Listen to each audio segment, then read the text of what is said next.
Hello అందరికీ అందరూ ఎలా ఉన్నారు? బాగున్నారా? నేనైతే చాలా బాగున్నానండి. మీరంతా కూడా చాలా బాగుండాలని మనస్ఫూర్తిగా కోరుకుంటున్నాను.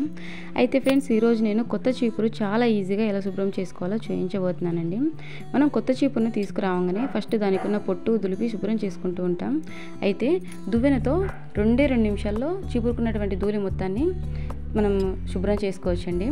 ముందుగా ఈ విధంగా చీపురును కవర్లోంచి బయటికి తీసిన తర్వాత దువ్వెన ఉంటుంది కదండి, దువ్వెన కానీ లేదంటే బట్టల్ని వాష్ చేసేటువంటి బ్రష్ ఉంటుంది కదండి, బట్టలు వాష్ చేసే బ్రష్తో కానీ మనము ఈజీగా దీనికి ఉన్నటువంటి ధూళంతా కూడాను శుభ్రం చేసుకోవచ్చు.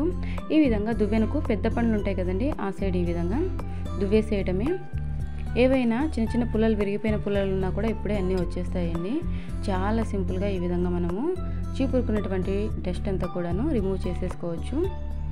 ముందుగా ఒక సైడ్ ఈ విధంగా అంతా దువ్వేసేయాలి. తర్వాత మరొక సైడ్ కూడా సేమ్ ఇదే ప్రాసెస్లో దువ్వేసేయాలండి.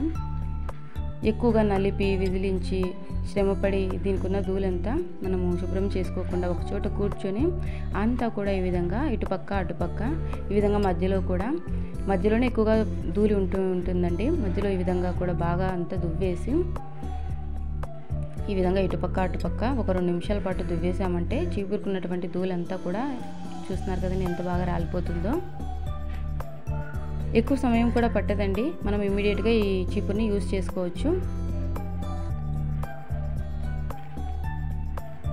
ఈ విధంగా అటుపక్క ఇటుపక్క దువ్వెనతో దువ్వేసి ఇదంతా కూడా ఒక చాటులోకి తీసేసుకోవచ్చండి. తర్వాత బట్టల్ని వాష్ చేసేటువంటి బ్రష్ తోటి కూడా సేమ్ ఇదే ప్రాసెస్లో దువ్వామంటే ఈజీగా దీనికి ఉన్నటువంటి పొట్టు అంతా కూడా వచ్చేస్తుందండి. ఇక మనము ఇంట్లో కసు ఊడ్చినప్పటికీ కూడాను ఎక్కడ అసలు పొట్టు అనేది రాలేదు.